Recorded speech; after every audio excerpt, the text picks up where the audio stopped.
The following program is a Town of Colonie television production of the William K. Sanford Town Library.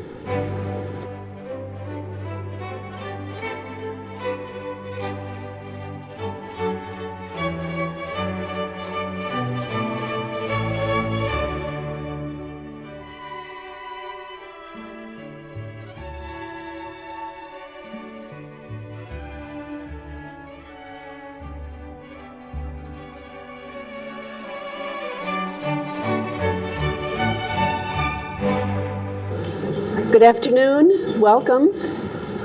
Welcome to all of you, and thank you for being here. This is the second meeting of Death with Dignity Albany, and I'm Bonnie Edelstein. I'm the co-founder of the group along with Gisa Lopez. Where are you, Gisa? In the back, who's been a wonderful help in getting this group off the ground and who has published a book. Tell us the official title of the book, Gisa. Dying with Dignity, a legal approach to assisted death. Dying with Dignity, a legal approach to assisted death. It's a wonderful resource, and I highly recommend it. At any rate, I'm glad you're here this afternoon, and let me just tell you a little bit about the Death with Dignity Albany group. We're a local grassroots community group whose mission is to provide a forum for learning and discussing issues around end of life and death with dignity and providing advocacy for death with dignity laws in New York State.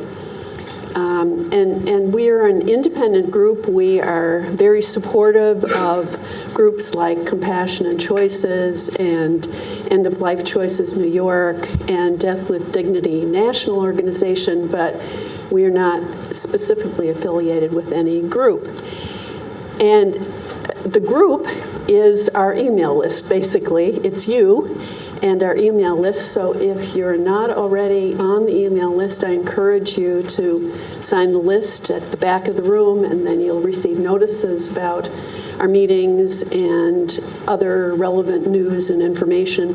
The filming that's going on is for the library, which films meetings and then puts the video on the community access TV station. But they provide a link for us as well. So when that link is available, I'll be sending it out, and you can share the link with your friends and family if you wish, and increase the span of this meeting. And before I introduce our speakers, I also want to tell you about our fall meeting coming up on October 8th here at the library at 12:15 as well. That meeting is going to focus on end-of-life planning, and the guest speaker will be Attorney Lou Piero of the Piero Law Group, who is an expert in elder law and estate planning, and Mr. Piero will discuss living wills, healthcare proxies, DNRs, MOLST forms, which some people have not even heard of yet, and the challenge of getting your wishes implemented. So this will be a very practical session and a good one to come to and learn and bring your questions. But today we're going to talk about advocacy. And we are very, very fortunate to have three wonderful speakers today. Corinne Carey is the Assistant Legislative Director for the New York Civil Liberties Union, and her areas of expertise include public health, privacy, and criminal justice, particularly where they intersect. Corinne has an illustrious resume with a long history of service in issues of human rights and human dignity. And in addition to her work with the New York Civil Liberties Union, she has recently taught a class on the politics of health at the City University of New York grad school, and that course focused on the Affordable Care Act and the politics of death and dying. Mark Dann, sitting in the center, is the campaign and outreach manager for Compassion and Choices in the Northeast. And his career has been at the intersection of public policy, strategic campaign management, and international development. And at Compassion and Choices, he's responsible for developing campaign strategies and managing teams to implement the digital, lobbying, and communications and grassroots strategies to pass Death with Dignity acts in the Northeast. And Mark has come up to join us from Washington via New York City, so we appreciate the trip. Florent Morellet is, how did I do? Pretty good. Is a leading New York social activist and restaurateur. Since immigrating to New York from France in 1978, he has been an influential advocate on issues ranging from end-of-life options, gay rights and AIDS, to reproductive freedom and architectural preservation. You can ask him about that. He made his renowned Restaurant Florent in the heart of the meatpacking district in New York City a springboard for grassroots activism for over 20 years. A film was made about Florent, his restaurant, and its impact on food and social issues. An IMDb review says, Morellet is a true Renaissance man, a restaurateur, a political advocate, a cartographer, an artist, a philanthropist, even a children's book author. And Florent... That part is not true. Oh, I just say what I read. Florent has worked tirelessly on end-of-life issues and on death with dignity. So with that, I'm going to turn it over to our speakers. Bonnie, thank you so much, and thank you for inviting me here to speak today. I just want to make very clear for the record that I am the Assistant Legislative Director for the New York Civil Liberties Union, though our organization doesn't yet have a policy on this issue, and so I agreed to come because I have a deep personal connection to this issue. I'm hoping that our organization moves in the right direction on this and we can join in coalition efforts, but right now we don't have a position. But I have a lot of experience with campaigns, legislative campaigns here in Albany, and so I agreed to come and share some of that expertise. And what I'd like to do is tell you a little bit about myself and why I'm interested in the issue, and then talk about how a bill becomes a law in New York. So really nuts and bolts kind of background on the New York State Legislature and what the process is, and then hand it over to Mark and he'll talk a little bit more about the organizing and what's being done, what the status of the legislation is here. Does that sound like a good plan? Great.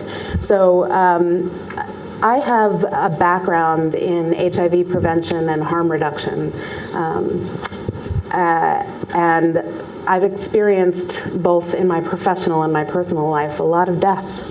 My dad died a year and a half ago, and I watched him and I was with him during that process. And so I feel like issues of death and dying have permeated both my professional and my personal life. I was teaching a class called The Politics of Health at the City University, as Bonnie said, and I came across an article in preparation for the course by a public health guru named Atul Gawande. He wrote an article in the New Yorker called Letting Go in 2010. And I assigned that to my class, and it was right around the time that the Affordable Care Act was being debated, and the issue of death panels was a big deal. And while the article didn't focus on death panels, I just found the connection between those two occurrences, this fierce debate and this fear about the government controlling our access to end-of-life care and information about end-of-life care, and this article about the medical profession and how they, folks in the medical profession are really good at preserving life, but they're not good at coaching how to deal with death. And then, and then my dad died, and watching, how we really think about dying. In the harm reduction and HIV movement, I watched so many of my friends and my coworkers die tragically, overdose deaths. And so much of that work in the advocacy community was focused on surviving drug dependency, to get people into treatment programs or get people into harm reduction programs so that they wouldn't die of a drug overdose, getting people the health care that they need to make sure that they could survive HIV, AIDS. And that work is taxing, it's exhausting. But what I found when I started thinking about planning planning death, was that it was an uplifting feeling. I felt like, the idea of having some control over this thing that happens to all of us was really energizing to me. So it was an odd contrast for me of like working on survival and how hard that was, and then pivoting towards this issue, which I find really hopeful. So, you'd thinking about dying is a depressing thing, but for me, I'm very energized by this movement, so I'm happy to be here today. So, that's why I'm here. I joined the New York Civil Liberties Union in 2007, and I started working on reproductive rights issues. And then I joined our legislative department more permanently in 2009. And the first campaign that I was involved in was the Rockefeller drug law reform movement. And I learned a lot about how the legislature works through that process. If folks remember in 2009, that issue, the New York Civil Liberties Union had been fighting to reform the Rockefeller drug laws since they were passed in 1973. And so it was a long campaign for us. And in 2009, that issue was resolved in the New York State budget. It was one of those policy issues that the governor placed in the budget, and it passed.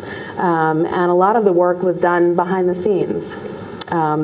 So that was one campaign. That was the first thing that I ever worked on. And then the next one that I worked on was the marriage equality. The very next year, there was a long campaign to achieve marriage equality here in New York. And that legislative battle was fought over the course of years. And in that last legislative session, the issue was, very prominent in January when the legislative session begins. And then it was passed the last day of the legislative session in June. And so I watched the campaign unfold, and the New York Civil Liberties Union was a partner in that. So that was a completely different experience of marriage equality. Then women's equality. I'm the co-chair of the Women's Equality Coalition statewide here in New York, and the governor announced in 2013 a 10-point package to promote women's equality. And it has been a pitched battle for 3 legislative sessions to get those measures done. 9 of them have passed so far, 9 of the 10 measures. The piece that was held up, as you might imagine, is abortion law reform. So I've been involved since 2007 in this movement to reform New York's abortion law. And our opponents are strong and they're stalwart, and until the power dynamic changes in Albany, we'll be fighting that battle for a very long time. So that's the remaining piece of women's equality that needs to be fought. So all of these issues are heavy social justice issues, and they all depend on the development of a movement. They depend on the development of public opinion. And so I think that we can learn lessons from all of those movements in thinking about how to move this issue forward. This issue has a long history in New York. In 1994, there was a committee appointed here in the state to look at issues of life and the law. The New York State Task Force on Life and the Law issued a report in 1994, and they recommended that the law not be changed here in New York. And then we had a Supreme Court case arising from New York in 1996, Vaco versus Quill. And again, the court in a unanimous decision decided that physician-assisted suicide, the New York's ban on physician-assisted suicide is constitutional. But a lot has happened between 1996 and today. We have popular opinion that has shifted. We have medical organizations that have come out in support, and we have state after state giving careful consideration to this issue. So what will it take in New York? I want to talk just a little bit about how a bill becomes a law. I don't know how much you remember about Schoolhouse Rock. You know, every once in a while somebody asks me, well, how does a bill become a law? What do you do? Is it just like Schoolhouse Rock? And I say, no, it's not at all in New York. Every legislature is different. Some have described Albany's legislature as the most bizarre and dysfunctional. But when you live and work in this area, you have to put that aside and say it is what it is. And so I'd like to describe just a little bit about what that process looks like. And the way that I like to do that is by inserting where the areas of opportunity for advocacy are. So I generally describe it as a 6-part process, and then sort of try to describe what the opportunities are for groups like yours and interested citizens to kind of insert and do action to influence what happens.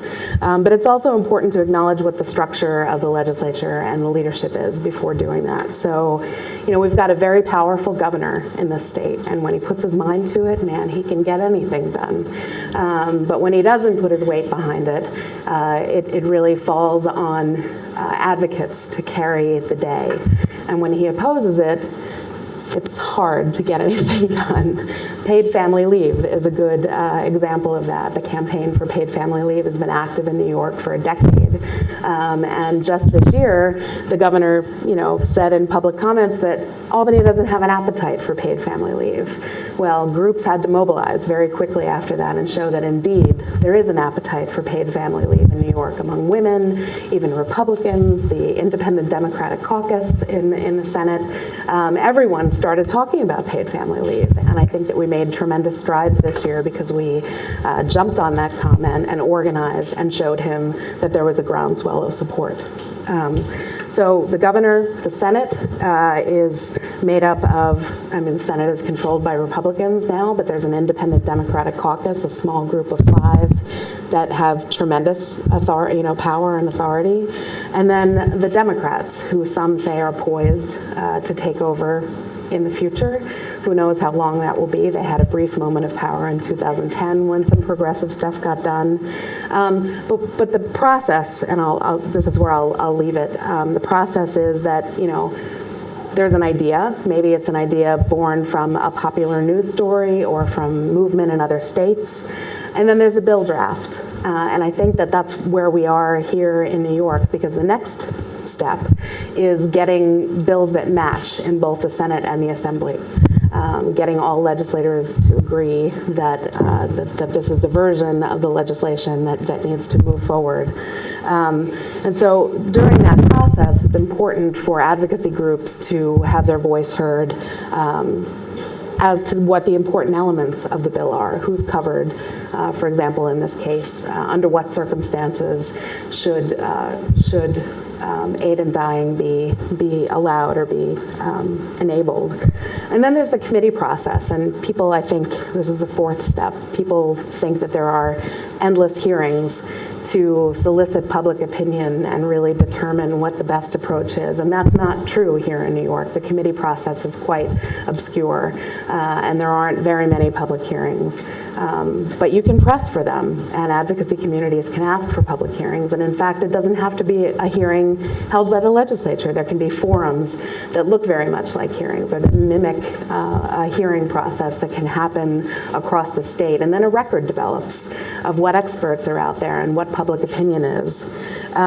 Once a bill is assigned to a committee, and then it has to be voted out of that committee and moved on to the next committee. And then once that committee process is done, it moves to the floor. Not every bill that moves through committee makes it to the floor because there's a strong leadership in both houses of our legislature. And so pressure needs to be placed on leadership to say, if it gets through committee, you need to bring this bill to the floor for a vote. Generally speaking, bills don't go to the floor for a vote unless the leaders are confident that it'll pass. So you don't often see controversial bills being debated on the floor. Much of that debate and work happens in the committee process and prior to being placed on the floor. So there's a tremendous opportunity for advocacy between the time that bills start to move through committee and calling on the leadership to bring the bill to the floor. And then finally, there's approval. And that's not just the vote, which, as I said, is often predetermined by the time it reaches the floor. It's also whether the governor will sign the bill. So at the same time that you all advocates are working on building support through the legislature for a measure like this, attention to what the governor wants is important because you don't want to have a bill that passes through the legislature that ultimately is vetoed. And medical marijuana is another example of this. We have a campaign that resulted in a medical marijuana law last year, but it wasn't what the advocates really wanted. And so they pressed for legislative change this year to expand access to medical marijuana, and they passed a bill through both houses. And it's very likely that the governor could veto that bill. So paying attention to where the executive is really important. I want to leave enough time for questions, so I'll wrap up. I know I went over a little bit, but I will turn it over to Mark. Thank you so much for having us all here today. I really appreciate it. It's wonderful to be in Albany. I was on the very early bus from New York this morning, so if I do get a little groggy, that's probably why. But since we are talking about advocacy, I just wanted to thank Bonnie, who has done a fantastic job and of helping to convene this group, of making the phone calls and the flyers, and there's a lot of help that goes into it, and the work Giza has done. So for 2 seconds, everyone just give Giza and Bonnie just a very quick round of applause. And part of advocacy, obviously, is forming a very good team who can do a lot of the legwork and the critical work that needs to be done in issues that we all care very much about. And so a lot of times, advocacy as a whole starts with a story or a belief. And my story is very much like everyone in the room, is that our connection to the issue of having more options at the end of life, and we all want to see better care at the end of life. So my great uncle was very sick. He had cancer and he wanted out. And he lived in Florida. He went out, he purchased a gun, and he shot himself. And this was horrible for the family. And they felt, and we felt shame and terror from it, and it was gut-wrenching. And no one should ever think that one of their options should be a violent way out. It's terrible. And we contrast that to my grandmother, who was always a strong believer in death with dignity and end-of-life choice. And she was a lifelong member of Compassion and Choices. And she outlined all the options and the treatment she wanted, the treatment she didn't, and she said, this is what I want. This is how I want to say goodbye.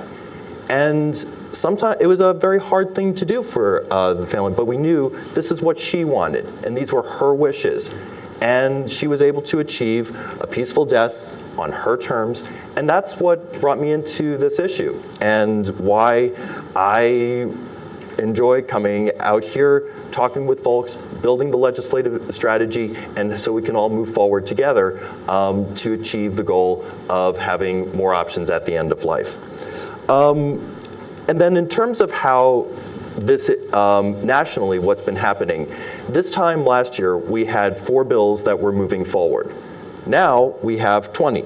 A lot of that's been due to the story of Brittany Menard, who many of you are very familiar with. And Brittany's story really electrified people all across the country.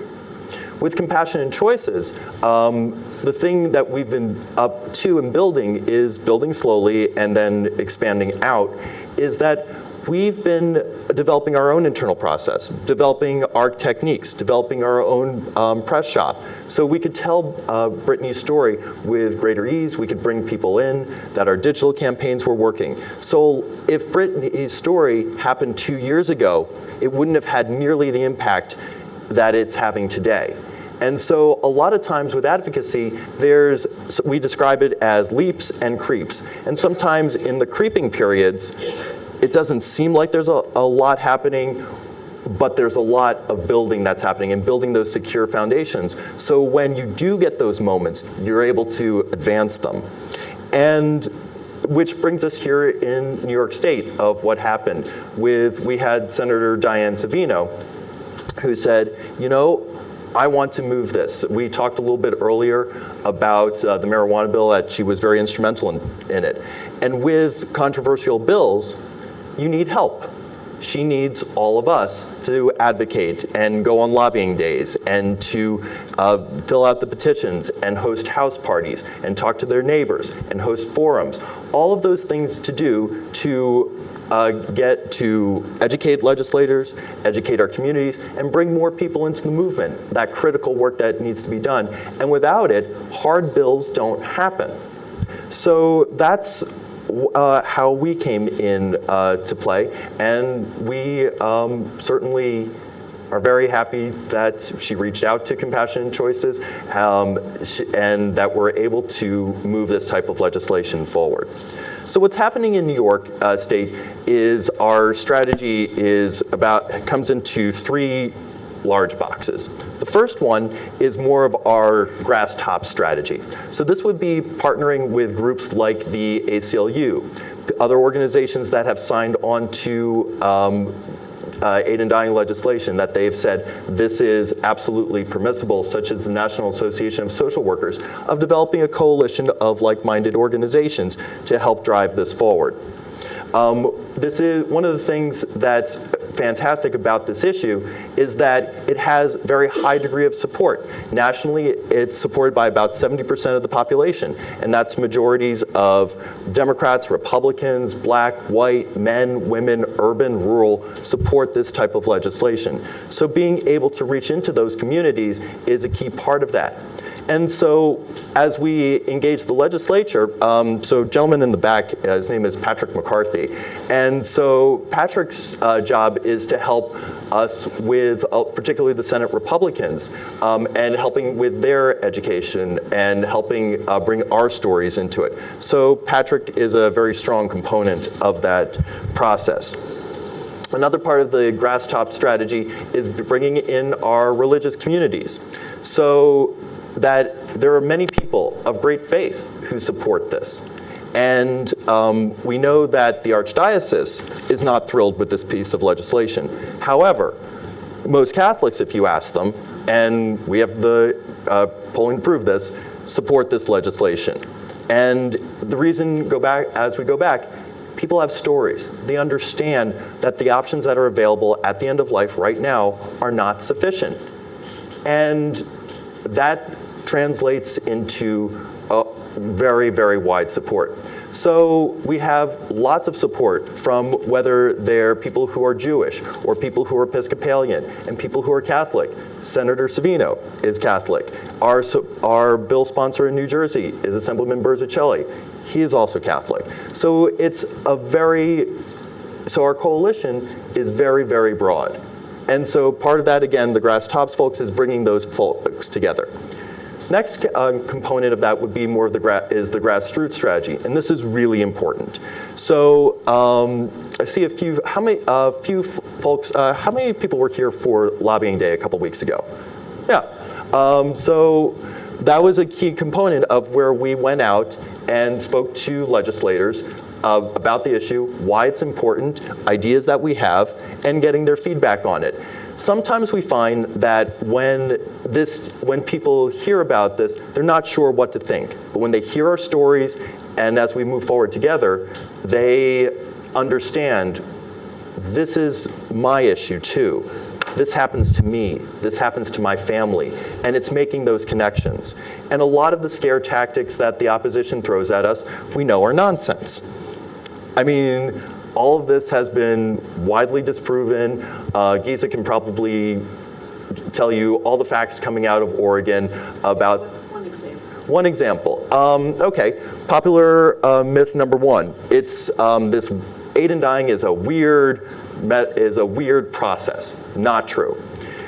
Oregon fact is that about 90% of the people who engage in aid in dying in Oregon are already enrolled in hospice and palliative care.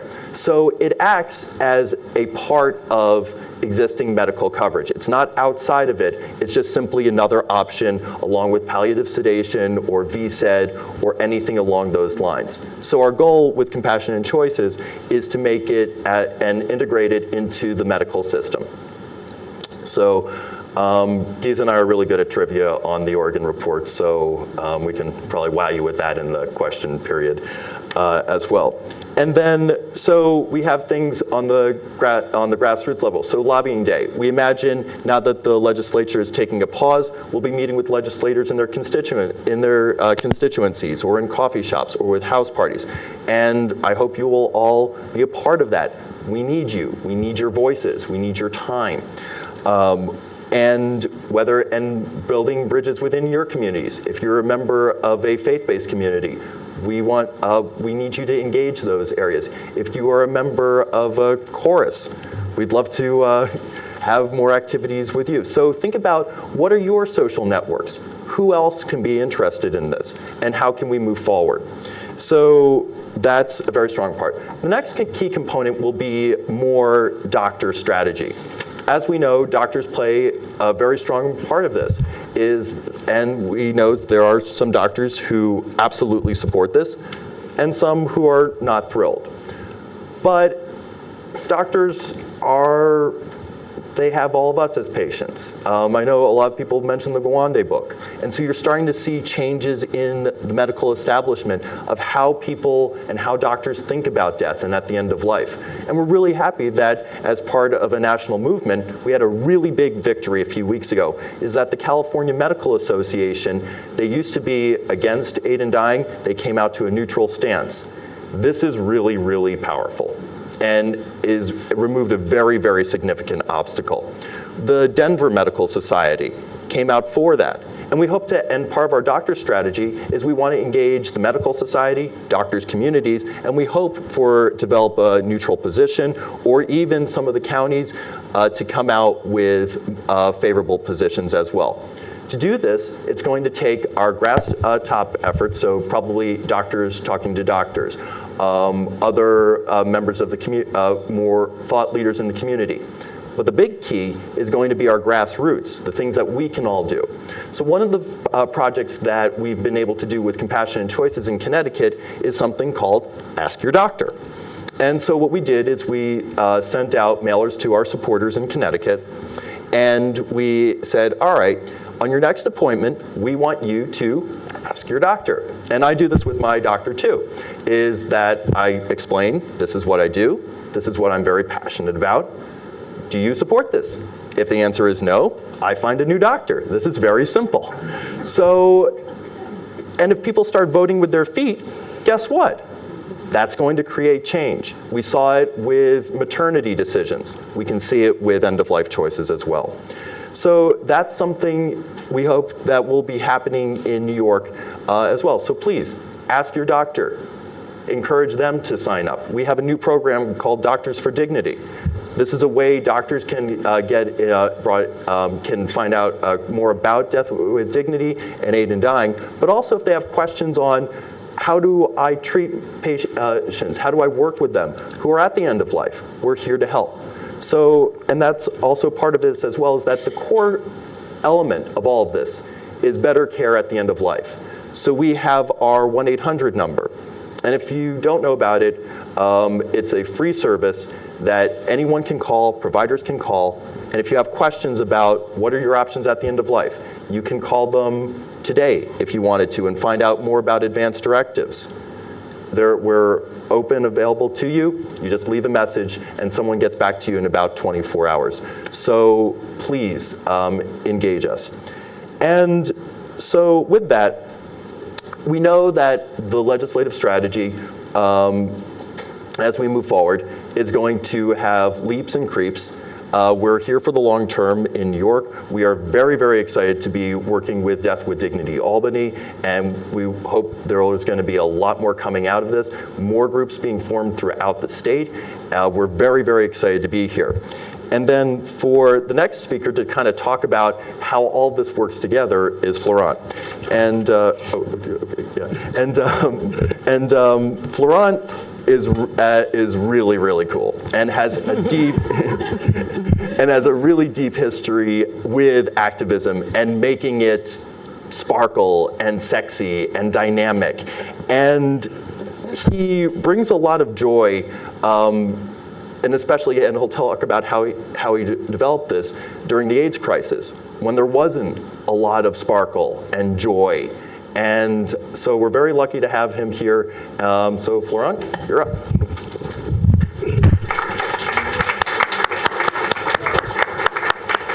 Thank you, Mark. Okay, I come from France, immigrated in '78, and opened my restaurant in '85 in the Meatpacking District, a place that nobody knew, but is in the heart of Manhattan. And it became a huge success right away. And I was very much involved in politics when I was young, 15 to 20. And then, it was get time, partying, sex, drugs, and alcohol. And suddenly it happened all around me. And one of my very good friend, who was friend with the graphic artist that did all of my graphics, went through horrendous death. He was in denial. And he was totally abused by the medical establishment. He died at Mount Sinai. And the graphic designer and I, we were very angry, and we decided to do an ad. And we were doing an ad pretty much every month in this big magazine called Paper. And it was big, like this, black and white. And Tibor asked this organization called the Society for the Right to Die if we could use their living will. And they said yes, but to check with them. And Tibor was a big bulldozer, very obnoxious often, but very, very smart. He's the most famous, iconic graphic designer of that period.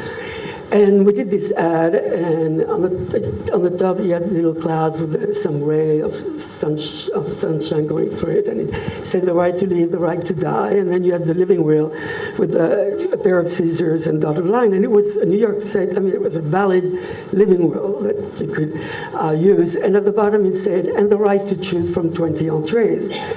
Now, I get a couple of weeks later, I get a call from the executive director of the Society for the Right to Die, pissed off. And she had calls from some board members. And I said to her, let's do lunch. And then I told her, I said, I have AIDS.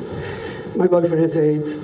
Everybody around me has AIDS. And people are dying left and right. And everybody's young. And this is a whole new clientele, a whole new group of people who are young. And the only way to reach out is to have a little sense of humor. It's not, that bad. And we became friends. She said, no problem. Don't worry about it. And then she called me back a couple of weeks later, and she said, my board wants you on. I said, I've never been on the board. I'm 34. And she said, well, that's when to start. So I started being on the board in 1987. And from that board, the national Babar Kumsli asked me and a couple of other people on that board to create a chapter in New York. And we started the chapter in New York. And so the thing that's very important about getting involved is that you see around you the need for something. Yes, I got involved in a lot of other causes, but what I focused on was an orphan organization, because fighting AIDS, everybody was focused on surviving and living, and nobody wanted to talk about the dying. And I thought, really, I became, because my restaurant, we sat 100 people, and it was open 24/7. So over 3,000 people came to my restaurant every week. So, it was incredible exposure. And when I switched to politics, it was an incredible shoebox. Is that what we call it? I had an incredible public. And we decided to give living wills with the check. And then suddenly, it was, and my boyfriend, a long time boyfriend, died in '94, and he was very open, and we became open. I became the poster child of Ed in dying, because I had a moral contract with him to help him at the end. I got him a doctor that gave him the pills, which really helped him mentally, and he didn't use it. But I was on CNBC, I was on CNN, New York Times, big piece in USA Today. And this is where advocacy and business really, really work. I mean, there's been so many articles about my political stands and that made my restaurant extremely famous. Of course, it helped that my restaurant was in the far west village of New York City. I mean, if you're going to advocate for a human rights issue, like women's freedom or gay issues, it is good to be in that neighborhood, but I want people to know, especially in this day and age, and at our age, this kind of issue can really, really help, could really help in business or other issues. And so when it came time to raise money for local and national around 2000, my restaurant was a trap and full of celebrities, and it was a diner, and like Dann from Furstenberg were coming, and I said, "What's new?" I said, "Oh, I want to throw an event for Sister Dying," and she said, "Oh, why don't you have it at my house?" She said, "Oh, you will co-share it with me?" Yes. And then, a couple of days later, Calvin Klein comes. And he says, "Oh, what's up?" And I say, "Oh, I'd like you to be one of the hosts." He said, "Sure." So Dann from Furstenberg gave $5,000. Calvin gave $1,000. But I had an event at Dann from Furstenberg's house, and with Calvin Klein, and we did an auction of art with some of the most famous artists. But that was possible. It's all about opportunity, and all of you have different skill, profession that you can bring to the table. And this is also we built the board in New York, but also nationally. I mean, a close friend of mine who came on the board in New York is now on the national board. She was for a while the chair of the national board, and it just happened that her father is the richest man in New Zealand. But she, like myself, had an experience of her grandmother choosing, in our case, choosing her death, but my grandmother died in my arm, and I kind of helped that happen. So you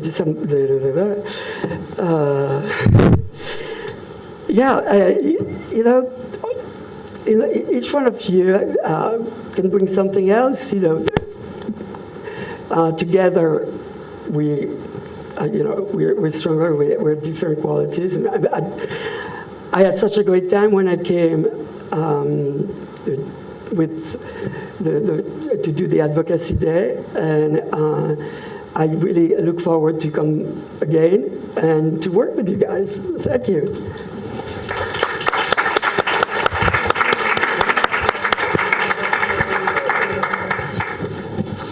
Thank you so much. You each brought such an interesting, different perspective to this topic, and I really appreciate it. So, what are your questions or comments? I'll go ahead. Alan? Thank you. Hi. My name's Alan Pepper. I'm a retired attorney. I'm meeting next week with Pat Fahey, our local assembly person. And I would really love everybody in the room to join me by letter at that meeting with Assemblywoman Pat Fahey and to tell them that you're in support of a Death with Dignity bill. But I want to take it one step further, and I want to ask people to ask our assembly person, Pat Fahey, to support a broader model, a model that is more inclusive than the Oregon model, which is the bill that's currently on the table. Because in the Oregon model, you have to be within 6 months of death. And I researched, where did the 6 months of death come from? It comes from the hospice law. Where did the hospice law get it? It was a cost containment measure that Congress put in place in 1982 as part of its control of the cost of the Medicare program. Hospice was a new program, and Congress didn't want it to cost too much. So in Europe, they have different models. They have models where the physician can actively help. They have a different concept. Instead of a terminal illness, they have the unbearable suffering with no hope of improvement, which is entirely different standards. So my brother died of cancer. He lived in California.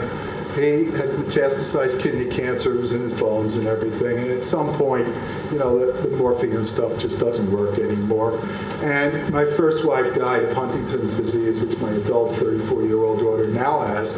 And she watched her mother, you know, deteriorate over a lifetime. And she has sworn to me that she doesn't want to be like that. So a quick story. Laura's 55. Laura has Huntington's disease. Laura's living in Pittsfield. Laura can't handle her finances. She can't take care of an apartment. She's bouncing around between homelessness, the apartment, or Berkshire Medical Center. Finally, somebody at Berkshire Medical Center says, she's incompetent. She can't handle her finances. Let's let her healthcare proxy take over. So her healthcare proxy, a good friend of mine, Danielle, put her in a nursing home in Vermont. Vermont is a death with dignity state based on the Oregon model. Laura decided, I'm done, okay? Laura starved herself to death. It took her 67 days, and the family watched, okay? Nobody in the medical institution in Vermont was willing to reconsider the prior decision that was made in Massachusetts that she was incompetent. But Laura knew the difference between life and death. Laura took that feeding tray every day until she couldn't walk anymore and brought it back. So she took fluids, but she didn't eat. That is what happened in a death with dignity state. So what I want you to do is write Pat Fahey and tell her you support death with dignity, but you want them to make a way to do it through a healthcare proxy that will survive incompetency.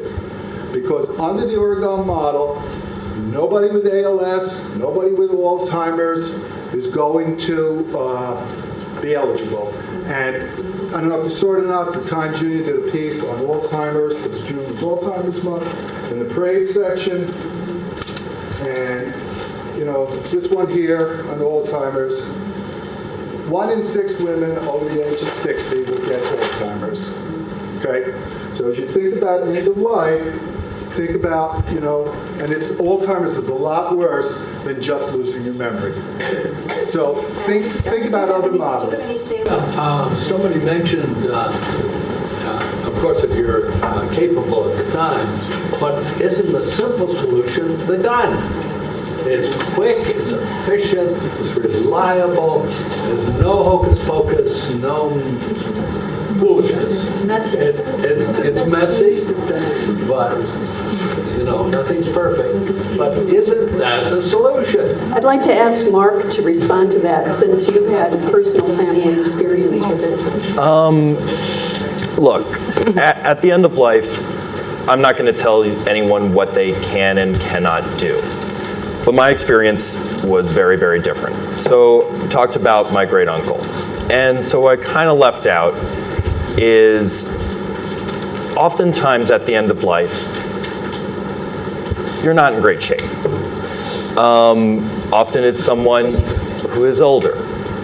It's someone who is failing with cancer, but also with other things. In a likely scenario, you aim. Guns are very powerful. It's sometimes not a direct shot. And so what can happen is, sorry if this is graphic, you bleed out for 20 minutes in agony. I think that is a very cruel way to go. Then who finds you was my cousin. Felt terrible of seeing Uncle Irv with a gunshot wound. And it really scarred her. If I saw my grandmother, who worked and outlined the treatment she wanted and didn't want, I would be in therapy for the next 30 years. I love my grandmother immensely. And if I saw her, with her head's all over the bathroom, I don't know how I would recover. I understand that at the end of life, people are very scared. People are feeling trapped. And it's very, very awful. So what we try to do, obviously, is have more options. And one thing that you'll probably hear if there's a forum or a hearing or in any of the other states, I will bet you almost anything, there will be some very well-intentioned legislator who will say, oh, why don't you just drink some Drano and call it a day? I had a legislator tell one of our supporters who's about 70, 80 pounds, kind of has a neat little pixie haircut, just drink some Drano. Not okay. So you'll probably see between now and the next time some type of violent death that someone had at the end of life. And I think in the room, isn't there a better way when we know death is near? Aren't there other options? And that's what this is all about. And is to give people more control, more options at the end of life, and that you can do something with accordance to your own value. If that is what you are considering, please call our 1-800 number and let's talk. What is the 1-800? 1-800-247-7421. Ma'am, in the second row in the blue shirt, I saw you have a Compassion Choices magazine. It's probably on the back cover. So, or somewhere in there if you do have that. Right here too. Oh, awesome. 1-800-247-7421, right? Awesome. Give it a call. We can talk about what your options are. I am Trevor, and I have something in place, but it's going to bother my family like hell. I would never consider doing what they did, but I have another possibility. If I can't find an answer, I am going to be gone in a year, at most. I need this bill, and it won't be here for me. But if I can do something to make it here for somebody else, it's important. Thank you. Yes. I have a question. You mentioned, talking about religion, you said Catholic, Episcopal, Jewish. You have not mentioned Orthodoxy. There is Greek, Russians all over the world, Egyptian Orthodox, Syrian Orthodox. What is their opinion about this with dignity? Could you have did the research about this religion? Can you repeat it? Yeah, what is the position of the Orthodox Russian, Ukrainian, Greek Orthodox Church? And off the top of my head, I'm not 100% sure of what it is. I know what I'd like it to be, and I have my suspicion. I did Peace Corps in Ukraine and worked in Moldova, so I have a suspicion of where they might go. But that doesn't mean people of faith can advocate for this. Even if the head of the organization is not thrilled with this, we know members are, and that they do want this. And that's important to have those conversations in your houses of worship and talk about faith. We had a great article in the Brooklyn Eagle that was by Reverend Paul Smith. He was the minister at First Presbyterian Church in Brooklyn. Did a fantastic job and talked about his relationship with faith and aid in dying. And we had one with Rabbi Dress in New Jersey, who was worked on a lot of senior issues and does a radio show on Jewish sacred aging. And he said, sometimes at the end of life, we have to make a decision again with what is sad and what is worse. And sometimes it's tough. And what I'm always constantly reminded of, the people who engage aid in dying are not in a rush. They love life. They don't want to go anywhere. But unfortunately, they are dying. And so the only question is, how is that process going to happen, and what control do you have? Did you have a follow-up on that, on the Orthodox? Did you have more to add on that in terms of the Orthodox religions? I just want to know what his view about this, because he mentioned other religion. Ask your faith leader and have a conversation about it. Oh, okay. It's a perfect opportunity to do that. That's the activism part. Ask the faith leader himself or herself and have a conversation. Excuse me, I'll come back to you in a second. Yes. Ms. Carey, it seems to me it would be very helpful for the ACLU to take a position in favor of this. What are the chances of it, do you know? And how does it happen? Well, a couple of things I'll say is that the ACLU as an organization did file an amicus brief in Vaco v. Quill.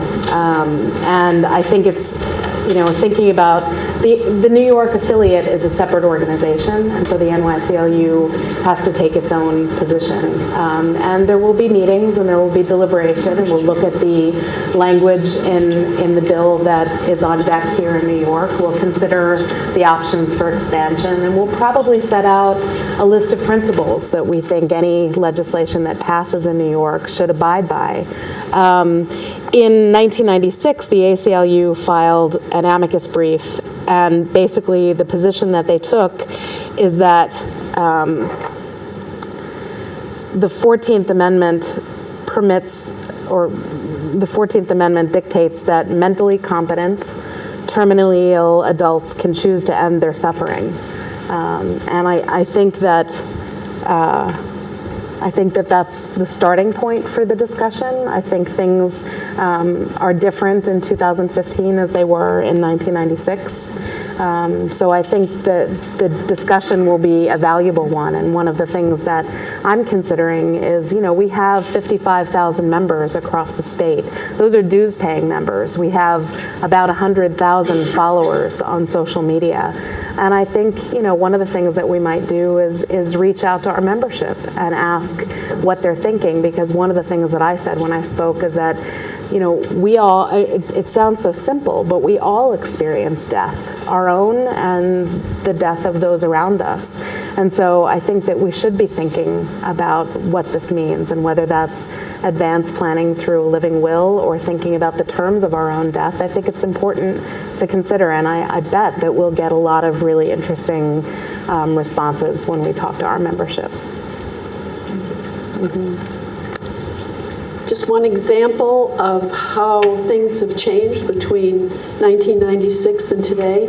This is the current cover of The Economist magazine. Now, is this a magazine you would expect to be featuring The Right to Die on its cover? Amazing, huh? This is my, I subscribe for like 15 years now. It's my favorite source of news about the world. It's a very good magazine. I'm partisan. After our meeting with the legislatures, I decided to take the time to write every single one of them a thank you note. And then I went online and found all of the members of the Health Committee for both the Assembly of all the legislatures, and I wrote over 60 letters. I received not one reply. It doesn't surprise me that they didn't reply, but I have to tell you, it makes a difference. It matters for all of those members to hear from you. They keep track of that. I think a lot of people dismiss the idea of writing to their lawmakers. Oh, what difference does it make? I'm just this one person living out here and name your town. And when you don't get a reply, I think it's discouraging. But please know that it absolutely matters. The more people weigh in with personal stories and your heart and what you want to see happen in this state, I think it's invaluable. So don't be discouraged. And thank you for making the effort to do that. Yes. Has there ever been any legislation introduced to the Congress of the United States? Good question. Everybody hear the question? Has legislation been introduced on a national level? Right. One thing, thank you.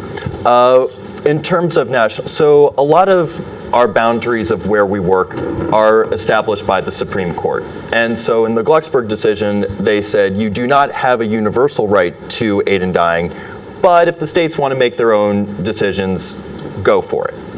But that doesn't mean we can't do anything on the national level. So one of the options that we're doing with Senator Warner right now is working on a bill that if you have a conversation with your doctor or healthcare provider, like you would about any other type of consultation, there should be a Medicare checkoff on it.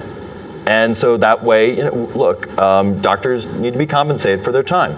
So this way, if there's a Medicare checkoff, they have a place where they can do that. So there are elements that we can do on the federal level. Also just wanted to talk a little bit more about activism. And one thing I'm stealing from PBS is, if you don't, who will? And if you don't, your opposition will. The opposition in New York State is no joke. It's very well funded, it is very well organized, and they're going to be very, very tough. And the major components of the opposition? Probably will be the archdiocese.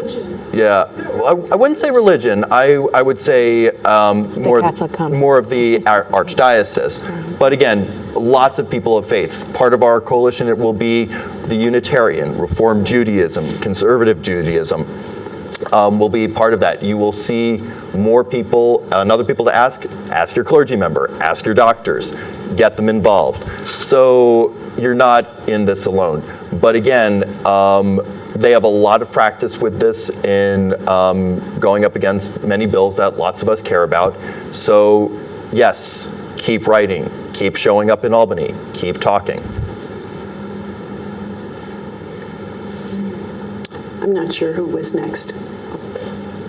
As a follow-up to the attorney who said that they wanted to take it further than Oregon, I thought about that a lot because I volunteer at hospice and I go to homes and most of the patients are Alzheimer's patients, right? Could you stand up? I'm not sure. I'm sorry. I'm a hospice volunteer and most of the patients I see are Alzheimer's patients, and I thought of that for myself and seeing the state the people are in. I often thought of moving to Oregon, but what if I'm not able to make a decision at that time? Is there a move to even be able to say it beforehand? I mean, probably many of you saw Still Alice, and people took it differently, but I thought it was such a creative solution she had for ending her own life. It didn't work, but anyways, if I don't know my family, if I don't meet Joanna, can't recognize my family, I don't see a point in sticking around. And I don't know, is there a push to be able to say that while I am confident? But that would mean somebody else would have to do it, right? If I'm that far off, I wouldn't have the ability. Right. So with that, first of all, thank you for being a hospice volunteer and working in hospice. That is really, really excellent work. I like old people. Even when I was young, I liked old people. Good. No, and the work hospice does at the end of life, very good. And research your hospice groups, and it's very important. So thank you for the work you've been doing. Alzheimer's can last for years and years and years, even though it is technically a terminal illness. Right. So with that, our operating space, we talked a little bit about the Supreme Court decisions. And so if you look at the Glucksberg decision, you'll find in O'Connor's opinion, she said, mentally competent, terminally ill adult who can self-administer. So those are kind of the rules we're working with on that. One thing Compassionate Choices we do have is a dementia provision, and which says that if you can spell out the areas of your condition, that if these things happen, you can request maximum sedation, which can happen with hospice, and withhold food and fluids. So that is an option. So again, 1-800 number, or go on our website and you'll be able to download the dementia provision. Can I have several people who want to weigh in on this. Yes, here, and then Jizzy, you'll be second. I was just going to mention the dementia provision, and it would be a good idea to get a hold of a copy of that, and the next time you see your lawyer, talk to him or her about incorporating it into your healthcare proxy. So when we put out the newsletter and the 800 number of Compassionate Choices, we will specifically mention the dementia provision. Chisa? Hi, my name is Giza Lopez. I'm an assistant professor at the School of Criminal Justice here at Dignity Albany. I've studied this issue for 10 years. The notion of dementia and Alzheimer's is a big deal. And I just wanted to bring attention to the fact that elsewhere in the world where this is legal, particularly in the Netherlands and other Benelux countries, there is a provision for people to make an advance directive. It's good for 5 years after you have been diagnosed or before. So there are models elsewhere that one can look at and emulate. Now, we're very far and very different from those nations, so I don't know what the approach from an advocate's perspective is. The impression that I have is that you go with the most conservative possible, with an eye on expanding that in the future. But I suggest that you look at what other countries do in this area. The other follow-up that I would like to offer regards to the obstacles that we're going to find here in terms of opposition in New York State. Religion has been targeted, it's no surprise, but there are some very vocal and quite powerful disability rights groups. And I suggest that you pay attention to the claims that they make as well. And hospice. But in New York State, there's a group called Not Dead Yet that has organized very powerfully since the 90s in the context of genital organs attempts to legalize phased-out or United States physician-assisted suicide initiative. So I think as an informed advocate moving forward, it's important that you hear the claims that the opposition makes. I think that the disability rights claims are the ones that you actually have a chance to quash, because there are data out there that support a counter-argument. In terms of religion, we can sit here and discuss all day. But I just wanted to call your attention to this other voice as well. If I want to find out more about those other voices, how do we do that? Good book. We can talk about that all day long, but I do think that we've seen time and again the organized religion opposition. Certain groups of medical doctors, not all, not surprisingly, women and young doctors tend to favor this and favor this in writing and through their organizations. But there are, very strong, not negligible medical associations that oppose this. Paying attention to what they say matters. Trying to debunk the whole idea of an oath that's not even well translated also matters. But I think your in is to always fall back on the experience that has been well documented, not only in Oregon, but also in Washington.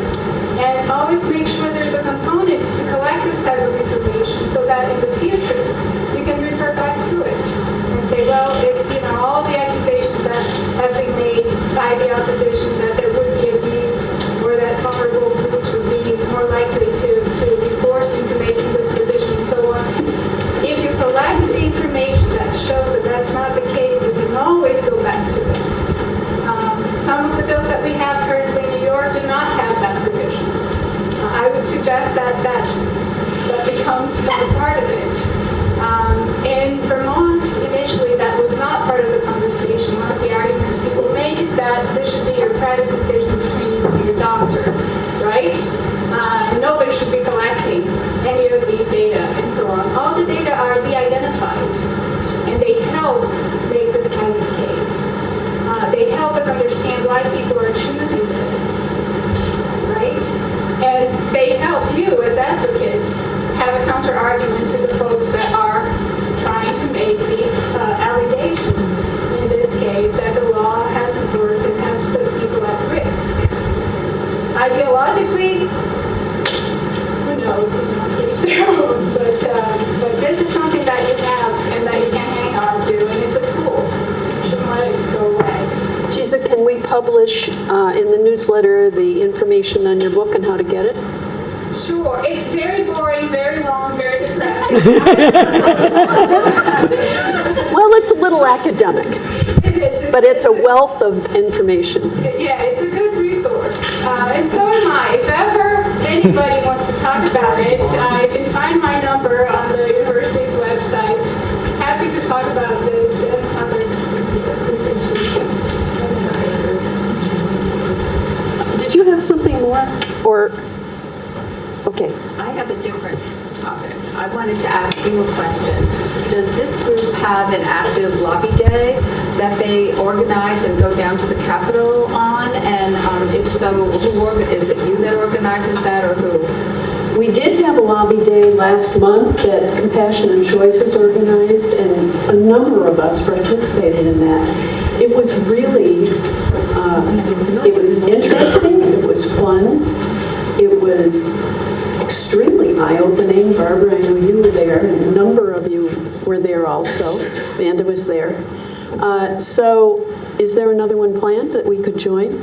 Yeah. Yes, and look, if folks are willing, we can have one every single day.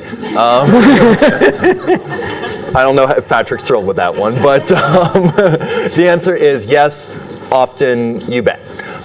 In the meantime, now that the legislature is out of session, it's going to be very important to have local meetings with your members of the Assembly, members of the Senate.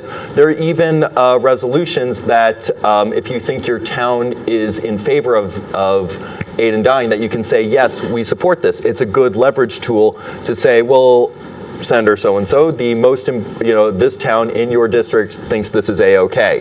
That's helpful. Again, it's going to take a lot of effort to do this, but yeah, probably look for an organized sort of action day where people go engage their elected officials. We're going to aim for after Labor Day, but yeah, if you guys know folks, and especially yes, we are, but we want to concentrate on more rural areas, more Republican areas. People are on the committee, so we can start expanding this. One note I just wanted to bring up about Not Dead Yet, that disability. Our polling would say that, and our pretty extensive research, that support within the disability community is roughly the same as the general population, even a little bit higher. There are many places in the bill where it explicitly says disability is not a condition to allow for aid in dying.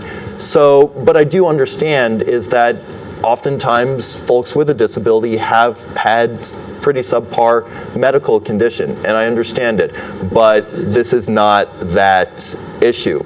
And as Compassionate Choices, remember, our overall goal is better care and more options at the end of life. And if there's ways to incorporate and engage with that community, we want to engage with people in the disability community. Did you?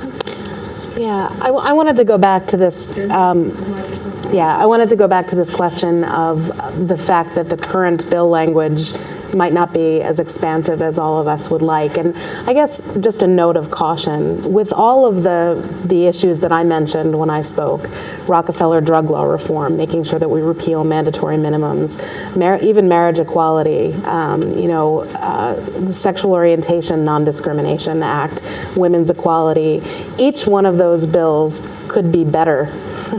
There's always a better version of a bill. But when you're talking about such a monumental change in the law, sometimes you have to start with the bare bones. And so I guess what I would caution advocates, people who feel strongly that this is the right step for New York to take, is to not let the perfect be the enemy of the good, and that there is always the possibility of establishing a law and then improving on it, adding eligibilities, adding conditions, and I think that that's what you see with medical marijuana. There's no way that the medical marijuana advocates could have gotten a bill that would have allowed for unfettered access to medical marijuana for anyone who was in pain, or smoking marijuana. That couldn't have happened.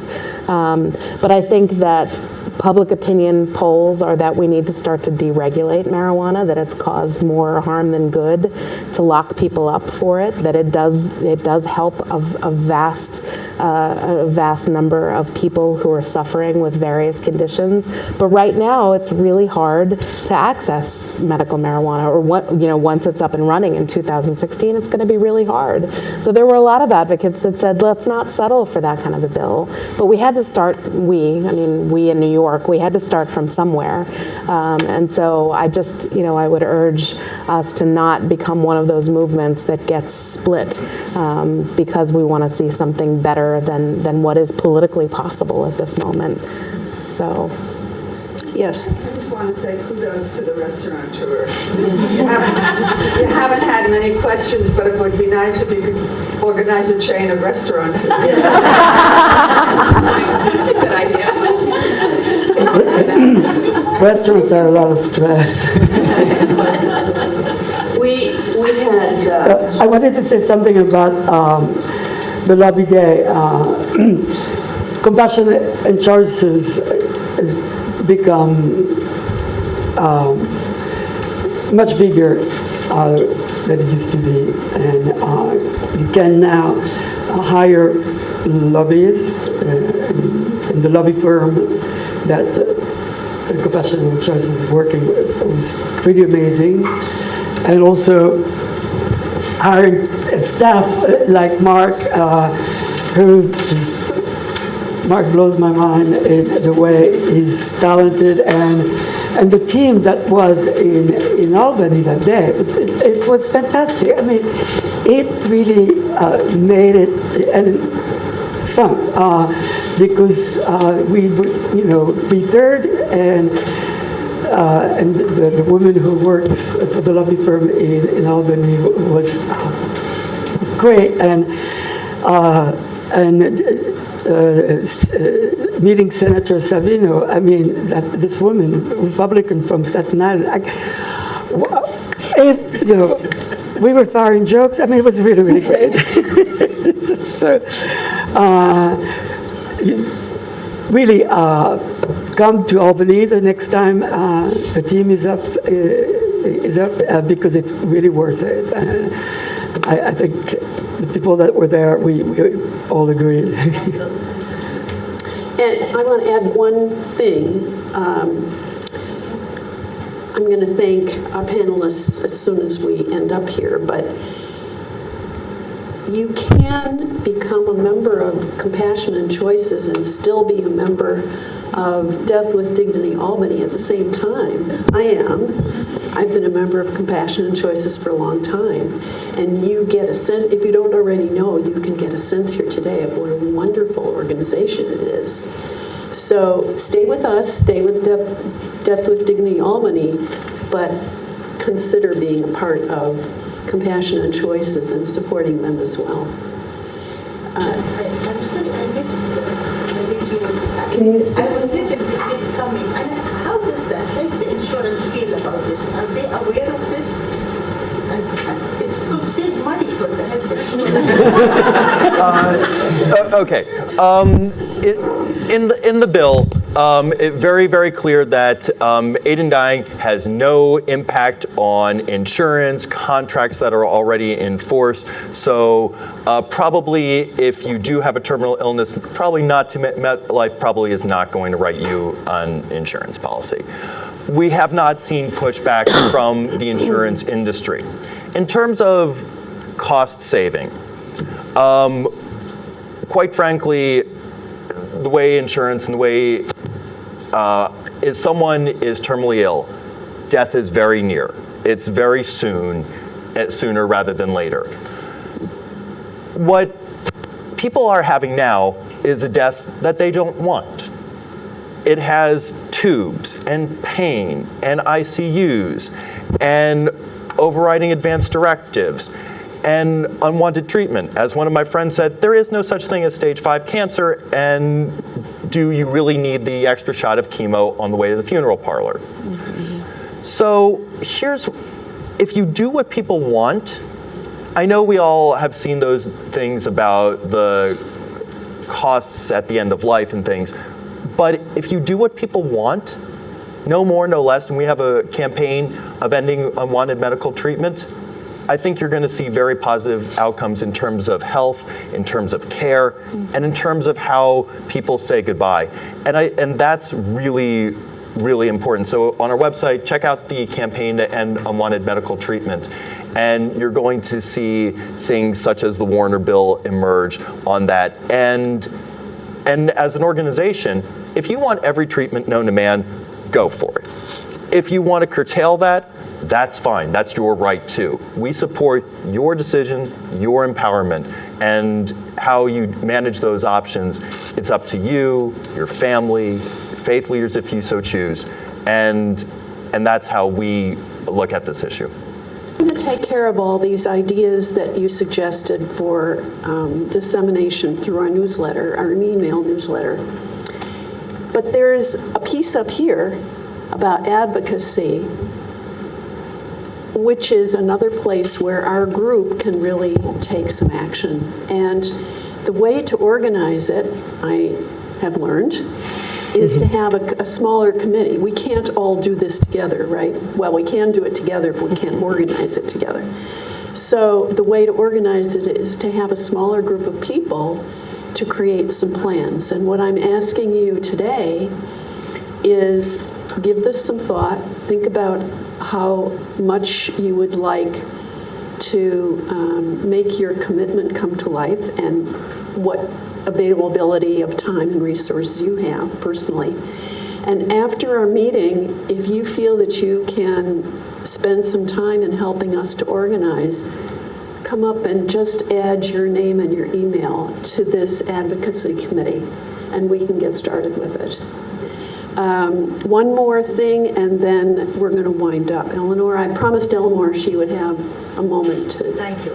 First of all, I'm a little embarrassed, and I'd like to say that I really admire what Bonnie is doing. This is truly tremendous, and I have been a long time member of Compassionate Choices. Way back when my mother was very ill, I had that same personal experience. I am the co-leader of the Capital District Affiliate Chapter of Final Exit Network, and there is literature on the table in the back there about our organization. This is an organization that provides exit guides, at the end of life provides guidance, but does not assist in suicide because that is currently illegal in New York State. While Final Exit Network would love to see this legislation, we don't have it now, and there are people who need the services of an organization like Final Exit so that they don't have to go out and buy a gun. And if you're interested in learning more about the group, the literature is on the table. Thank you. Thank you, Eleanor. Thank you so much to all of you for being here. Talk to your friends about this. Bring your friends to the next meeting on October 8th on the legal forms for end-of-life planning. And a huge thank you to our 3 panelists who've done such a wonderful job, and we've learned so much. Thank you all for being here.